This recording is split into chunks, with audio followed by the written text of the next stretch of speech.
మర్చిపోయినోడిని పశువు కన్నా హీనమండి. ఇది క్లియర్.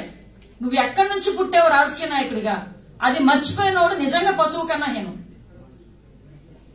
ఎందుకంటే చంద్రబాబు నాయుడు గారు భిక్ష పెడితే కార్పొరేటర్ అయ్యి వాళ్ళ ఇంట్లో ఉన్న ప్రతి ఒక్కరు కూడా తెలుగుదేశం పార్టీ జెండా పట్టుకుని ఎన్నికల్లో పోటీ చేసి వచ్చిన వాళ్ళు, ఎస్ నువ్వు రాజకీయంగా నువ్వు మానేసి వెళ్ళిపోయావు కదా, కొంచెం ఎథికల్ గా ఆలోచించు. మహా అయితే ఈ రోజు నేను ఇందాక మన వాళ్ళు మాట్లాడుకుంటున్నప్పుడు విన్నాను, ఈ రోజు నీకు తెలియట్లేదేమో నిన్ను బలిపశువుని చేస్తున్నారు వైసీపీ వాళ్ళు. ఇక బలిపశువు అవుతుంది నువ్వే. ఏదో నాకు ప్రయారిటీ ఇచ్చేస్తున్నారు, 4 తిట్లు తిట్టమంటున్నారు కాబట్టి తిడతా కూర్చుంటానంటే రేపు పొద్దున పోయేది నువ్వే. ఈ రోజుకి కూడా అనకూడదు కానీ ఏ నియోజకవర్గంలో పోటీ చేయాలన్న ఒక స్టాండర్డ్ నియోజకవర్గం ఈ రోజు వరకు లేదు మంత్రికి. మళ్ళా ఈ మంత్రి బయటకు వచ్చి చంద్రబాబు నాయుడు గారిని మాట్లాడతాడు. చంద్రబాబు నాయుడు గారిని మాట్లాడదామంటే తల్లి పాలు తాగి రొమ్ము గుద్దే రకం.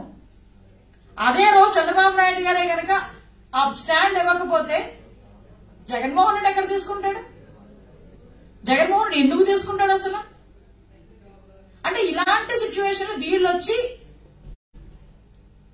అంటే ఇంకా సారీ మంత్రి అయిపోయాడు లేదా లేదా మాట్లాడదామన్నాను, ఆ బయటకు వచ్చి మాట్లాడే మాటలు ఎలా ఉందంటే ఏదో సినిమాలోని బ్రహ్మానందం ఉంటారు, లోపలికి వెళ్ళి గజ గజ గజ ఉనిపోతుంటాడు, బయటకు వచ్చి జస్ట్ షర్ట్ సర్దుకొని ఏమైపోతే మాకెందుకు ఏమవ్వదు అని ఏదో మేకపోతే గాంభీర్యం మాట్లాడుతుంటారు కదా, ఇలాగే మాట్లాడతారు.